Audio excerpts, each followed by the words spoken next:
Hello, good day, everyone. Welcome to When Digital Fatigues Human Touch Converts. My name is Ray Harch, and I'm super excited. I'm very proud to be moderating today's session with three wonderful, strong, spirited, and successful women entrepreneurs. I think we're in store for a insightful conversation. I would like to let you know the very limited ground rules that we have, really. This is a discussion. It's more than just a three-way conversation moderated by me. It's really a conversation with all of you. While we have this wonderful, experienced panel, we also recognize that we have a wonderfully experienced audience as well. So if you have questions, comments, and the like, please interject them into the meeting chat for everyone to see, and we'll definitely work you into the conversation. And so without any further ado, I say we kind of get started. The least important person here would be me. My name's Ray. I'll be just moderating and facilitating today's session. What I'd really like to do is get involved with our expert panel and starting off with Bridget Johns at To&From. Hi, everyone. Thank you for being here. I'm Bridget Johns. I'm the founder of To&From, and I started my entrepreneurial journey a few years ago, bringing together a deep background in retail and in retail technology, and we are building solutions that really help with human-to-human marketing. As many of you know, there's a lot of digital fatigue right now. Emails are being opened at the lowest rate ever. Millennials and Gen Z don't even look at their emails in many cases. So we are really trying to break through that noise with real physical products delivered and driven in a data first AI powered way. So I'm really excited to dig into how we can help break through the noise in today's session. Thank you, Bridget. Katrina. Hi, everyone. I'm Katrina Shaw. I'm the CEO and founder of Snowball Print Marketing.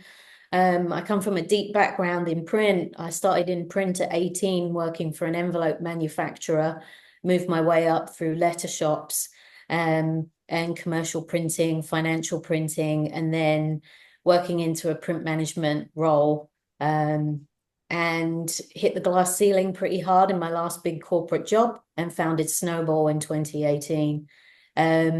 We are top to bottom, full service direct mail agency. And our focus is really on strategy. Unusually, we have a lot of tech companies as clients. People often say, do tech companies even use paper? Yes, they use a lot. And so we've got a strong experience with the tech companies, helping them market their products with strategic direct mail. We also do this sustainably. We offset the carbon we produce through print relief. We also are a completely woman-owned and woman-run company, top to bottom. But yeah, I'm really excited for this conversation. Thank you to everyone who joined to find out more and support us today and talk with me and these other amazing female founders. Looking forward to it. Thank you so much, Katrina. And Virginia. Thanks, Ray. Hi, I'm Virginia Frischkorn. I'm the founder and CEO of Partytrick. I'll jump into Partytrick in a moment, but I've been in the events industry and crafting human experiences professionally for about 16 years, but honestly, since I was a little child. I grew up around a lot of hosting, done over $100 million of events for very large global brands, companies, and then also we were doing kind of $500,000 to $5 million weddings and experiences. I love a great party. And I believe that gathering is a necessity, not a luxury. We should make it easy and accessible for anyone to host and entertain. So with that, I evolved my career from a luxury service business to a digital platform that we built. We launched as a consumer app, like a virtual party planner in your pocket.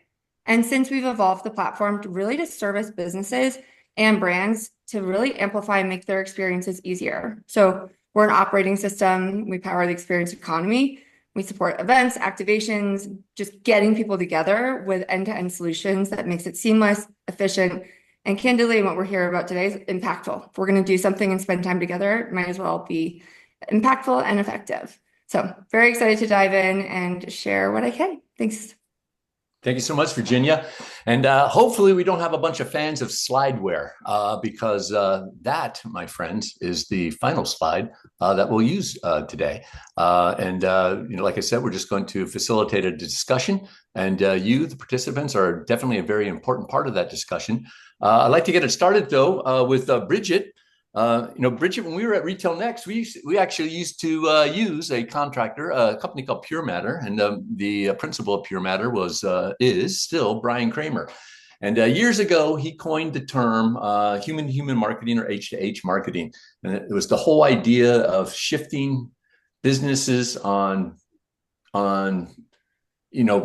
what they have been doing in marketing and recognizing that there's actual people behind it and in human engagement. So the model shifts from general marketing strategies to genuine relationships building. Bridget, based on your past experience of leading marketing functions at a couple different companies, where have well-established B2B and B2C marketing paradigms fallen short in creating genuine relationships with customers? Yeah, I think it's a super interesting topic, as everyone on the panel knows. Something I'm really passionate about is how do we bring real life back into our engagements. I think what has happened is everyone has leaned so far into digital that they've sort of forgotten the point is to actually build a relationship. And when you interject a human experience into any kind of sales funnel or any kind of account management, it makes a huge difference. And it can be as simple as showing up to a meeting in person and bringing some treats for the table, or sending something ahead to say, hey, we understand you. We know that nobody likes to sit in a meeting for an hour. But we're going to make it as joyful and as impactful as possible. And if you think about like the sort of Mad Men style meeting environment, and you go back a couple of generations, that's how all business was done. And now we rely so much on the data and so much on the process, and we're optimizing for everything that we've sort of lost our way and have kind of forgotten what the point is. So I think all of us on the panel are really focused on interjecting those real life experiences back into the process and doing it in a modern way that's very data driven, and that we can understand the ROI on it and we know what works and what doesn't work. But bringing some of that humanity back into the process.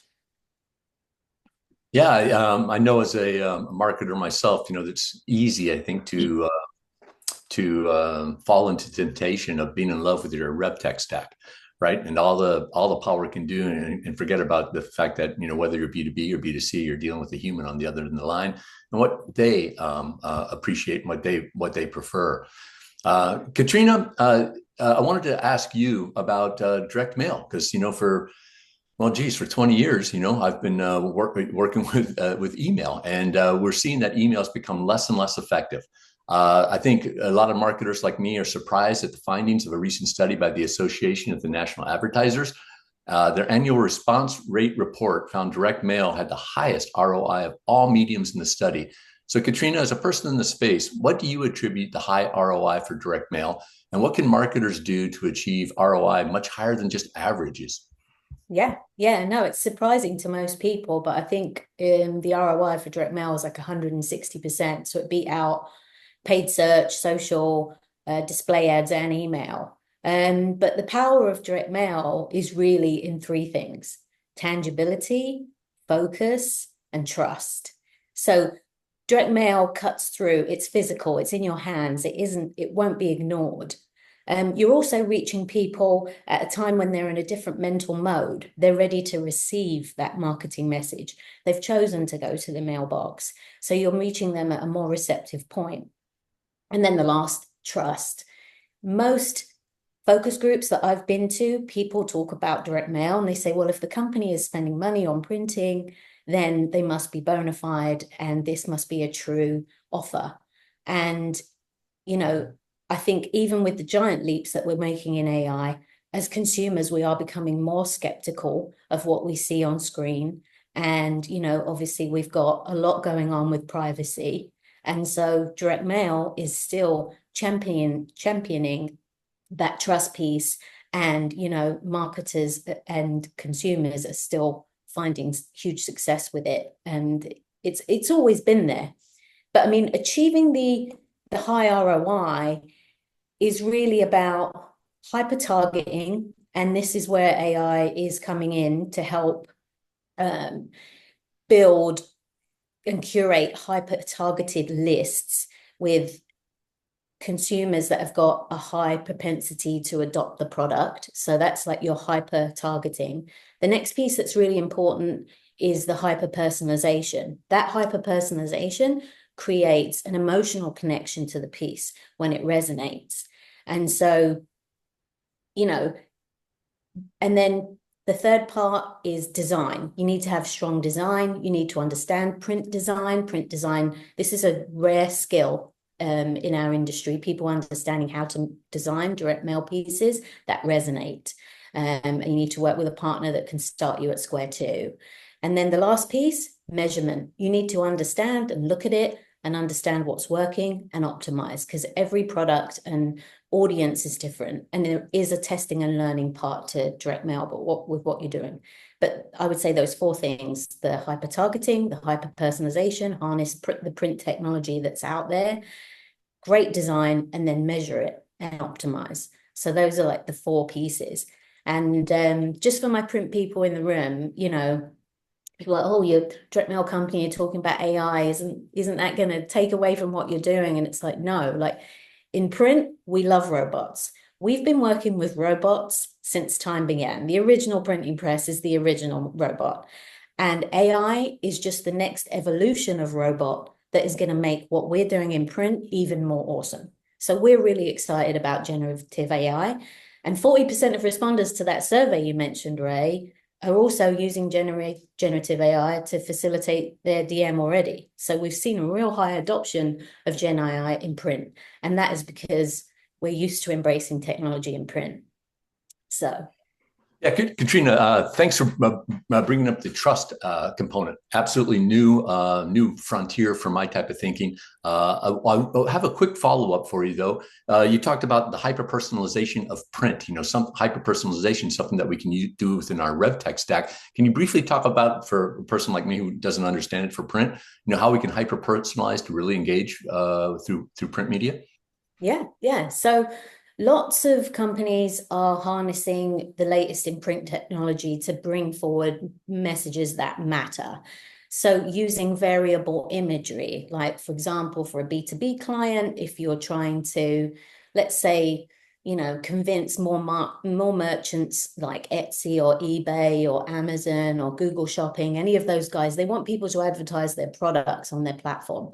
How do they do that? They might send them a direct mail piece, knowing that they're a pet supply company, and have variable imagery that's related to that particular product group.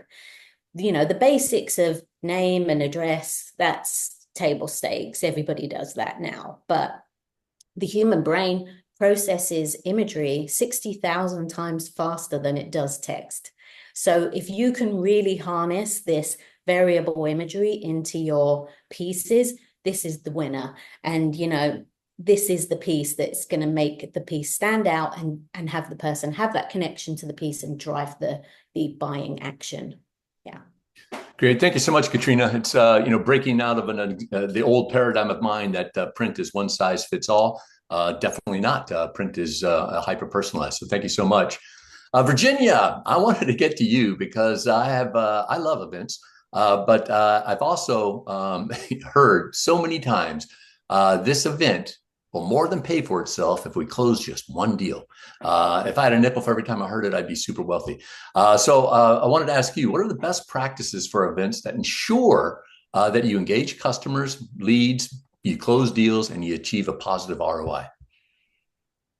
Great question. And I think a lot of times we all go into events thinking if I close one deal, right? But I also think a lot of times when people are talking and thinking about events, specifically professionally, right? You're thinking about what is the ROI around my event. Everyone defines ROI really differently. So before I dive in, I kind of want to just talk about what comes up with ROI and events, and defining and basically setting up an event with ROI in mind, right? So if you don't know what you're measuring for, you can't measure against it. If you don't know what the event is supposed to do, is the event for loyalty? Is the event to drive conversions? Is it to drive that one sale? Is the event about creating a community that will be advocates for your brand? So if it's about closing that one deal, that is like that one event is just going to make that one deal go and it's totally worth it, then the event needs to be designed with that in mind. If the event is about fostering community, design the event to foster community, and how do you measure those things? So ROI can be measured if you know what you are designing for and achieving for. So start with those clear objectives, right? So what are the best practices to ensure that we're getting here? Have a clear objective. Why am I doing this event? If you know your why, you can start to calculate against it. When you're looking at maximizing, it's knowing your audience and tailoring the experience. Is it about that sale? Is it about all the social media? Because a lot of times, like ROI on an event can be said and measured saying, if I have a lot of people and post about this on social media, you don't know if it's like that one enterprise sale that happens at an event, or it's the trickle effect because enough influencers posted, there was a highly Instagrammable moment. So know the audience, know what you're measuring against, and then tailor the experience for a really great in-person experience or really social media worthy moments. And creating those intentional touch points at an event where you're able to actually engage with people, so that more focused, small, those events where you can actually have a true connection. Those are things that are really going to be helpful. Again, if you're trying to drive, a single one sale, trying to drive a lot of sales, hey, fill the room with a lot of people, all those Instagrammable moments that you can then track back to. I also like to think about these events, and I've been doing more and more of these for Partytrick specifically for our enterprise product. Involve sales early, and right now founder-led sales, and then I do have some support teams. Get us involved earlier than later. Find out who do you need to be in that room, and if they can't even be in the room, getting them engaged around the event is also good enough. So being really intentional about curating a guest list and the experience they have with you pre, during, and post is really going to be supportive to make sure you maximize the ROI around these events. And lastly, engagement is so incredibly important. I think getting people, but having them not be engaged doesn't really matter. You can't maximize ROI if you don't actually foster engagement. So being really intentional about an experience and not just having it be like a cocktail party, have great cheese and fruit, whatever, right? Like how do you actually get people to interact? Designing little moments. We did an event last week for someone where we encouraged this little bouquet bar moment. Small, not that expensive, but it caused one-on-one interaction and it breaks down the walls. So designing events for engagement to create this authentic connection, that helps kind of support, what you're doing during the event is just as important as kind of that pre, during, and post. So. Thanks, Virginia. You mentioned you can't measure the effectiveness of your event without having an objective. And when if I'm working with you, me being typical me, wanting to get the most for my marketing investment, I might have a temptation. I know myself. I know I'm going to have the temptation to say, well, I want to do all of those objectives.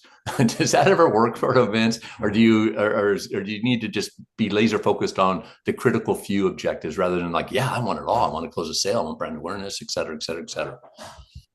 I think that's incredibly common. I think the more you can narrow down always, the better, right? But what's your primary goal? What's your secondary goal? And then that allows you to kind of filter around it. So if it's about just driving sales, that's one thing. But you shouldn't try to just drive sales and do the Instagrammable moment and this, and this. Even when budgets are exceptionally high, then it just feels scattered. So the intentionality will come across. And if you're scattering and throwing everything at the wall just to see what sticks, especially in the land of events, doesn't feel cohesive, guests can feel that. They can feel if it feels like thrown together last minute with trying to do every single thing versus that clear, like, oh, here's why I'm here. Here's the experience I'm supposed to have, in a subtle way, of course. Great, thank you. I have a question here for the entire group because all of you have dealt with data and you mentioned data in your opening comments. So, group, we as marketers are blessed with a ton of metrics and analytics data, sometimes too much data. Sometimes we don't know what to do with it.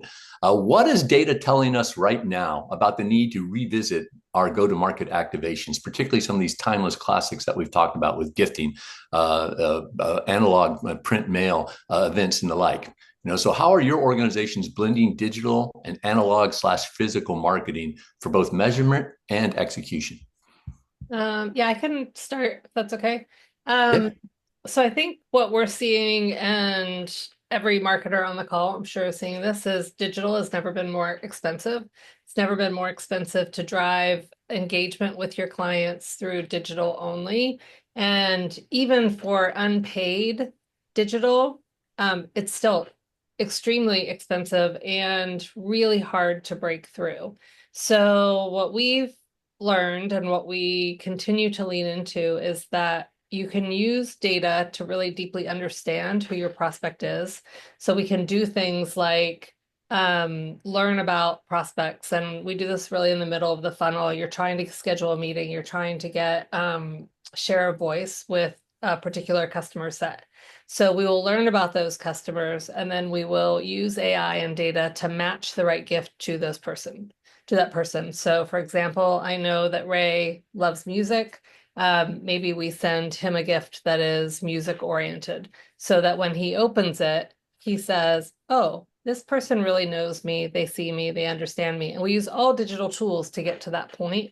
But then the actual product and the actual experience is extremely physical, which really helps it to stand out. Like, really just leaning on what Kat said before, you have to do something with it. So you have to open the package. You have to look at what it is. Nobody's going to throw a box that they haven't unopened into the trash.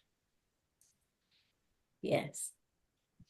And yeah, that's so interesting. Obviously, there's a huge parallel there with the gifting and the direct mail. It has that physical nature that, won't be ignored. But, I think direct mail is one of the most exciting areas of print, because it is where like offline and online meet, and with the rise of things like QR codes, which obviously got very popular during the pandemic, we're learning more and more about how long mail pieces are hanging around in the home and in the business. And we're personalizing those QR codes and tracking the responses. And we're finding that people are still keeping that mail in their home, sometimes 17 to 30 days out. So it's about meeting that person at the moment when they're wanting to make that buying decision. But bringing measurement, we have a response and analytics dashboard at Snowball that is proprietary, that we've built, that is specifically driven to draw the offline and the online metrics together. So we're using things like the personalized QR codes that I mentioned, but also tools like informed delivery. I don't know how many of you on the call here might be signed up for that, but it's where you get an email every day, shows you what's going to be in the mailbox tomorrow. We track the open rate and the clicks there. We can bring those metrics into the dashboard. So there's lots and lots of ways where, you can still digitally track a physical response. But there's the one piece that you can never get away from, which is the physical pass-along effect of direct mail. Sometimes people just give that direct mail piece to someone else who you didn't send it to. What a bonus, right?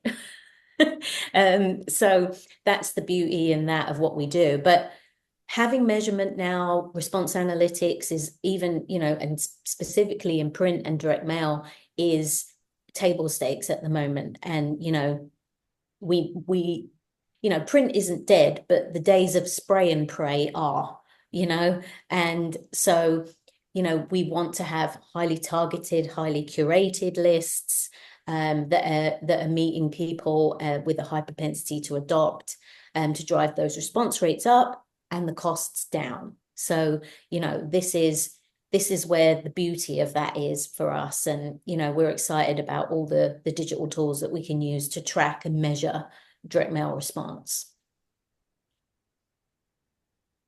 I'll jump in a little bit. Just when you think about what data is available, one, we think about what we're gathering ourselves, but just like knowing what trends are right now, and just to kind of anchor in a little bit on that.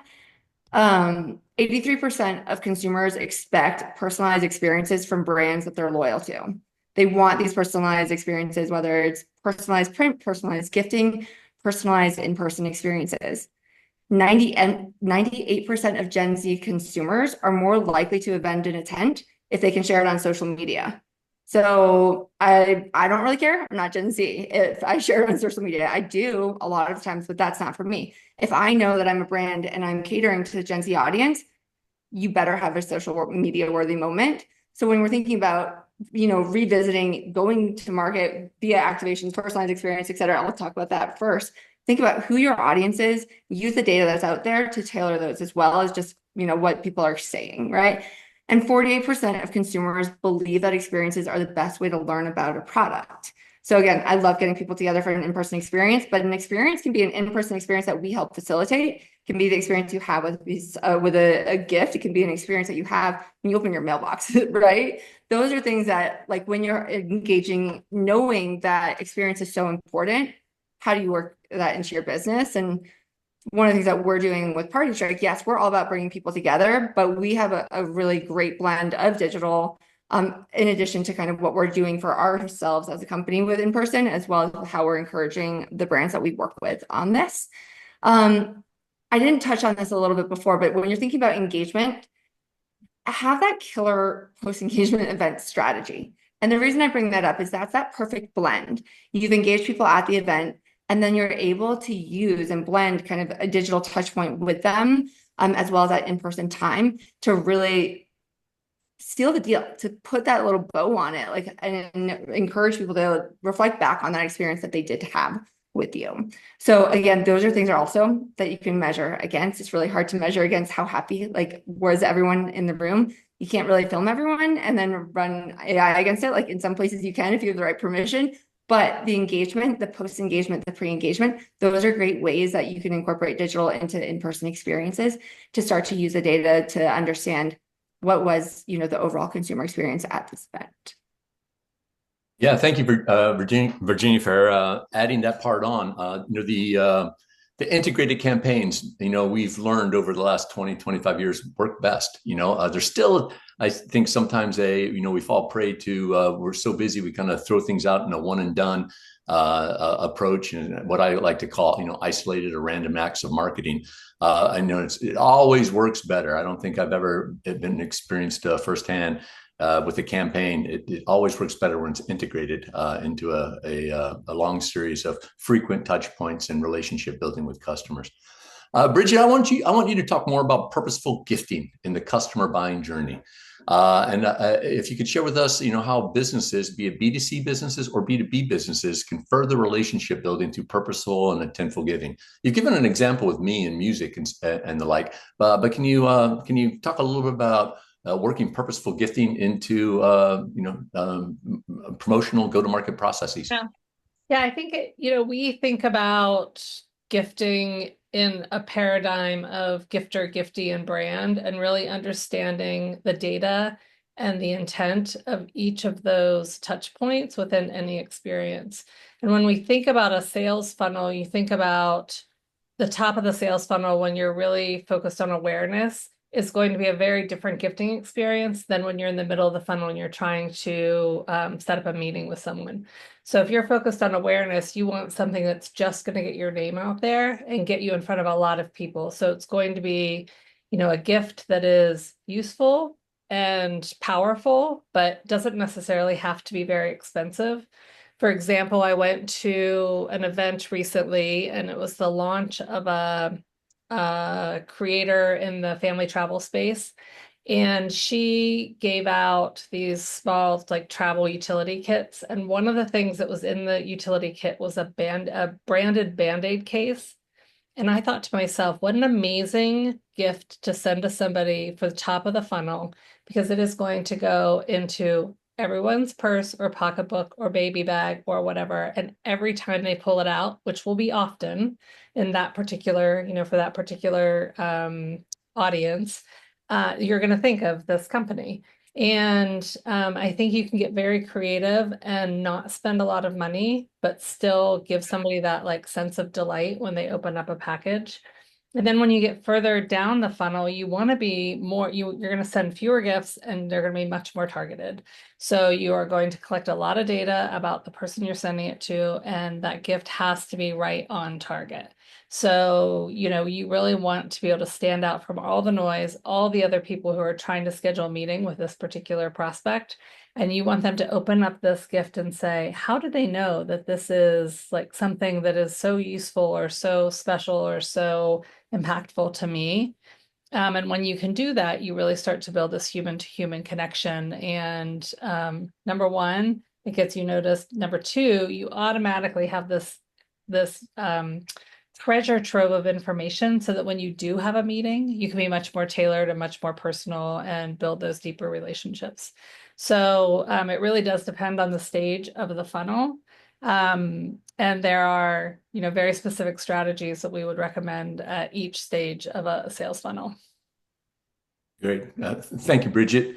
Virginia, I wanted to speak with you about events. Just 5 years ago, events kind of went away when we had the COVID-19 pandemic, but they've come back and they've changed. How have customer expectations changed related to events, and how must businesses respond to better build relationships and facilitate that ever important buying journey? And COVID really highlighted, and I know I touched on this, that gathering is a necessity, not a luxury. And I think people are more aware of that than ever. There was so much in the press right after about the loneliness epidemic, and then connection and belonging. And events are one of those great facts of life, essentially, that really and the opportunities to bring people together, and brands need to lean into that. People crave that connection, but it has to be worth it. I think now there's so much with virtual events and in-person events, the rise of like these hybrid people, if they're going to go give their time, it really needs to be that much more valuable than before. I don't know why that kind of started being, but that's a trend. And we're starting to see that people are more particular with their time. While they crave that connection, it really does need to feel and be worth it. So make those experiences intentional, not just doing it for the sake of doing it, right? I think also there's been a big shift post-COVID to more intimate, personalized experiences. People expect it, they want it. This sounds silly. I think people still have social anxiety and don't want to be around these large groups. So this shift and this change to these more personalized, unique, small custom experiences, we've seen it trend, and I would encourage people to kind of really lean into that. That's where the intimate gatherings, those great experiences can actually occur when they're a little bit more intimate. Or if it is a large gathering, find moments of breakout to actually get people to build that natural intimacy. And I would say, again, like I mentioned, hybrid really raised that bar post-COVID. And so we got used to everything being like super convenient and flexible and showing up to events in our pajamas. So if you're going to do something in person, like what can't digital provide? And typically that's emotion, it's energy, it's a human connection, and leaning into those elements to amplify those is something really important to kind of factor and to keep in mind so that you can build those better relationships. And when you're facilitating that like buying journey and really kind of keeping people engaged with their brand, that buyer journey is now non-linear, right? And so it's not just about that one little touch point, it's all the various touch points. And like Bridget just talked about, where are they in the funnel and how are you using an event from a large one to a much more small experience based on your business and what your goals are? How are you touching them with different experiences, different tailored experiences, and then the communication around those? Just being really intentional around that is, I think, has been highlighted by COVID and how events have shifted since. Great. Thank you, Virginia. Katrina, I wanted to follow up with you, with the changing nature of events as shared by Virginia, as well as, changing customer expectations. How has printed media changed since the pandemic? And what do businesses need to be aware of regarding, newly established trends? Yeah, I think, one of the biggest questions I get is, well, are people, especially on our B2B side, are people even in the office? We've seen a huge shift to back in office, but we actually saw no dip in response rates during COVID for direct mail.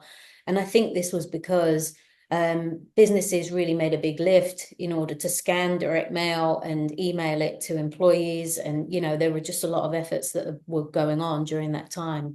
And even now with strategic gifting, and, different out of the box experiences that, marketers are using, we're still very much getting that email that there's a package for you at the office. So even if you are a remote employee and you're only in twice a month or whatever it might be, you're still getting that touch point that there's a package there for you, which obviously creates that mystery, that intrigue, for the person to, oh, I've got something there. I'm going to swing through and pick that up. But obviously, one of the big trends was obviously the slowdown in growth of the digital advertising, with privacy and ad fatigue playing a big role, and so it was great times for direct mail, to be honest, because people were home and had plenty more time to review all the wonderful direct mail that was in their mailboxes. But now more than ever, direct mail on its own, does great, but it does better when it is part of an omni-channel campaign. So more than ever, omni-channel is king. But attribution is really, if omni-channel is king, then attribution is the grand poobah. So, people, it's more important for people to know what's working and that, what's moving the needle. And customers now should know that print is now expected to be as intelligent and as interactive as digital is. So, we've got a big hill to climb on that side, but, we're finding ways to bring those omni-channel moments together and put direct mail in the middle of a strong omni-channel strategy. And then obviously generative AI, which has, been a huge rise since, the pandemic, but, people are figuring out how to harness it to create content, and some of that content's being used in print. And, so I think those are the big trends on our side. Thank you, Katrina. I just want to follow up. You've talked about the fundamental components of effective print media assets. For people that want to get into direct mail again or get into direct mail for the first time, what do they need to think about before testing direct mail? So, I mean, just following up on what Virginia and Bridget both talked about, intention, but having that defined objective, like what is it that you're either trying to find out or achieve by doing the direct mail campaign? Without that, you're kind of rudderless. You need a defined audience and a clean list, and a strong partner like us, if you don't have those things in place, can definitely help you put those things together. But you really need to start with, how are we going to determine that this was a success? Print is typically more expensive, especially with the rise of postage costs. So we have to be more intentional, and we have to figure out at the front end, like, what do we need? And how are we going to determine that this campaign was successful? If you can ask that question at the front end and build a strategy that's going to answer the questions, do our customers respond to, a particular type of incentive or whatever it is you're trying to find out? Oftentimes clients just start with, will this audience respond to print? That's often the wide level objective of a lot of pilots that we do, because they're testing into print. But we try and layer in some more intelligence about that. Well, what would you like to learn about your audience? And then a lot of companies want to test incentives. Is it $50 off that's going to drive the sale? Is it 75? Are early bird offers going to work? They're trying to figure out and test and learn about how to optimize their offers to their audience. So I think that's like really key, that what you want to do and what you want to learn. And if you can do that and work with a strategic partner that can help you build those things into the campaign. Great, thank you, Katrina. And following up on kind of like getting started with things. Virginia, I want to come back to you. You've talked about to really make sure that you maximize an ROI of an in-person event, that you need to have an objective. Are there other things that I need to consider before I start integrating events into my integrated marketing campaigns? I'm going to just echo down and hammer down on that why, right? So yes, starting with an intent, starting with a why is important regardless of where you are within that. And so the steps to kind of like, after you know your why, I'll also kind of dive on into those, but start with your why and reverse engineer accordingly. So what is the purpose, right? Is it about conversion and actually driving a sale? Is it about generating leads? Like that might be a trade show, right? That might not actually be about driving a sale, depending on what your business is. Is the intent awareness? Is it about impressions? And if you can reverse engineer with that, you can start the planning process and be more effective. Ray, you asked the question earlier, like, can you just do all the things because they're all important? This hopefully will resonate with many people. I used to plan a lot of weddings, right? And I would go to every bride and groom before we kicked off the process. And I said, look, what's the most important thing? Like, give me your 3 most important priorities for this day. Everyone would come back. I want great weather. I want a great guest experience. That changed. It actually did. It used to start like way back when, like 18 years ago. And they wanted the decor, they wanted the band. And then all of a sudden, this trend towards guest experience came up. So guest experience was number 1, weather, because it's Colorado and outdoor weddings. So I removed that. And I said, let's remove those and think about, look, the weather's great. Your friends have a fabulous time. Everything's flawless. What's really important? Is it about the look? Is it about the band? Is it about the food? Are you guys foodies?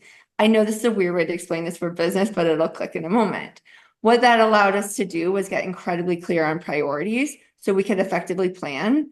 And effectiveness here, when you're a business, you have limited time, you have limited resources. So if you're trying to manage a budget and manage your time, if you know what you're optimizing for, you can then actually plan more effectively. So those steps, if you are super clear and can then ruthlessly prioritize versus throw everything and just like, oh, I heard a great event is, if you have these boxes checked, it allows like getting really clear to that why and then reverse engineering accordingly makes that planning process that much clearer.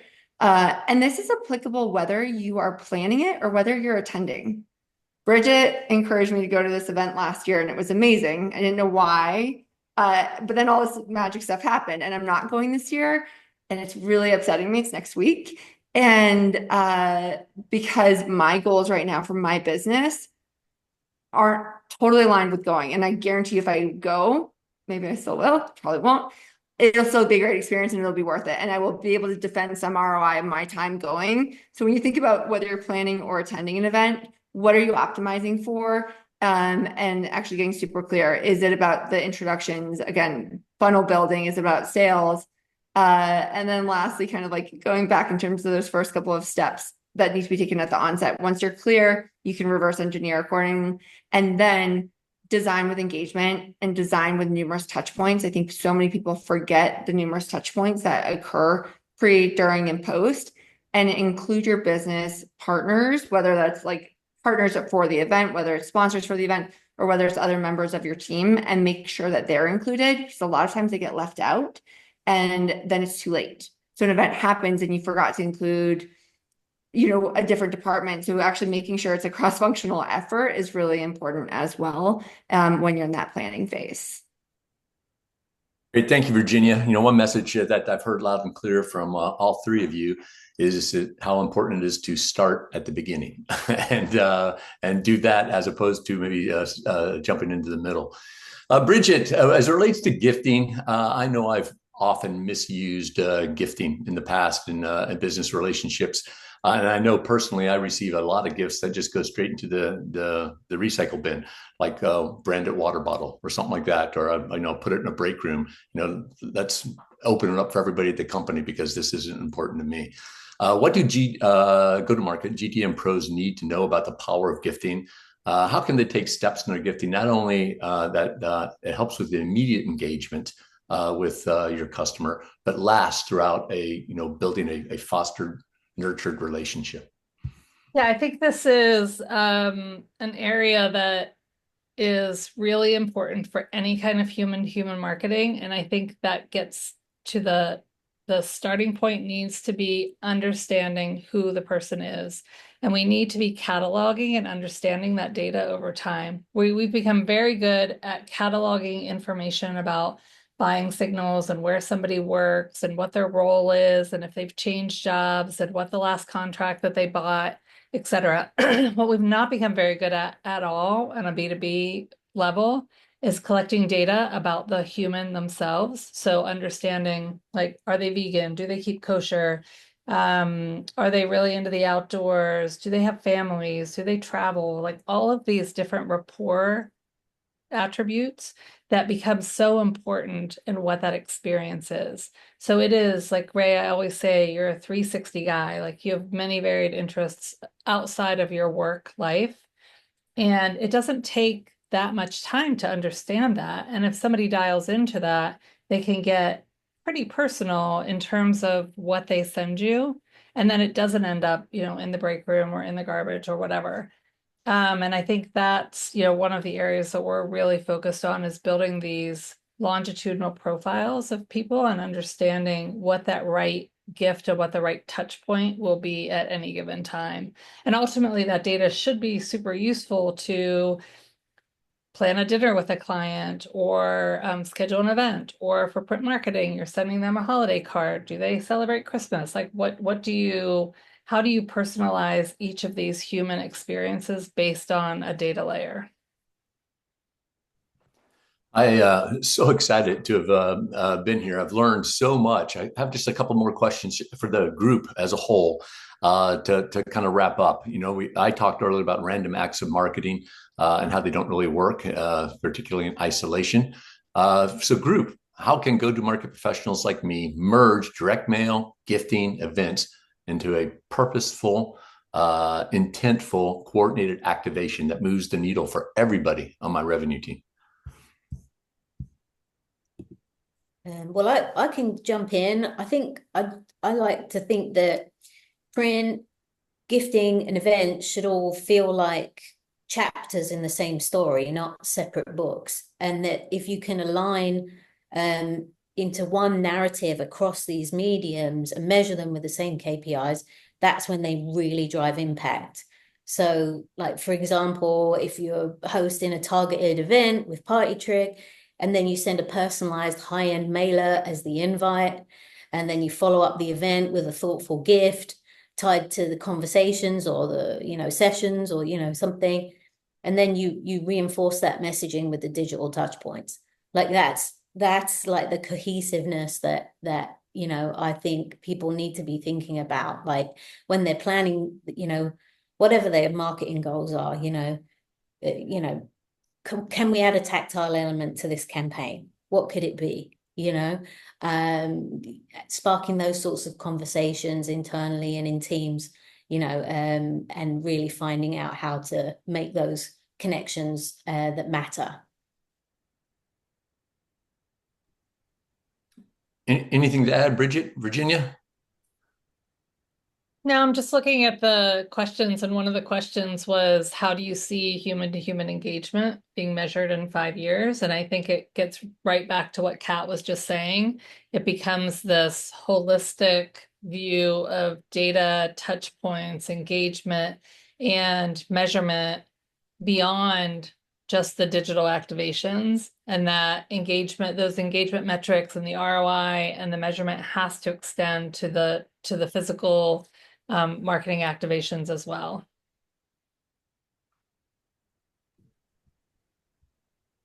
Virginia, anything to add? Thank you guys got it. I've got nothing. What I'd like to for the group to address next is for the attendees and the people who will be watching the recording of this session. What's the next best steps for attendees to take, not only to digest the conversation that we've had today, but to also share it with their internal teams and serve it up as ideation for their very own go-to-market efforts? I'd say, take a note of like the top 3 things that resonated with you today, and, capture them now where they're fresh. I might just be me. I can't remember anything these days, so try and write it down at the same time. But then share them with your team, like what if prompts, like what if we added a tactile element to the campaign, but also like maybe looking at a previous go-to-market push, did it include any non-digital elements? Could it have been stronger or had more impact if it did? And then use like today's takeaways to kind of reframe what's already on your roadmap and start experimenting from there. I think that would be what I would be doing for today. Yeah, and I think for me, I would look at how you're spending your marketing budget and what isn't working, and then say to yourself, okay, let's get creative. How can we do a different and better job getting in touch with this audience, whether that be with an event or with print or with gifting, and give one of us a call. We're happy to help. Yeah. Yeah, I just want to echo, I think Katrina and Bridget hit spot on, but I know that my email, my DMs are always open and love talking to people about what they're doing and offering a different perspective. I will say, because my background was so heavy in social, I love bringing the social element to the business element. So when we're talking about business events, we used to be hired over a lot of the larger DMCs, destination management companies, because we would bring a personal and we bring that social touch. And that started working like kind of actually pre-COVID. And so if we can be a resource and just thought partner on, hey, what worked, what didn't work, I think inherently like the problem solving component, I think it's really important to go back again and pick people's brains. And I know that we've all said this, but call, DM, email us, find us on LinkedIn, all the fun things, and we'll support wherever we can. I'd like to thank all three of you for your insights. It's been extraordinarily informational and informative to me. I've learned an awful lot, so I appreciate the opportunity to have been involved with this. Also like to thank all the attendees.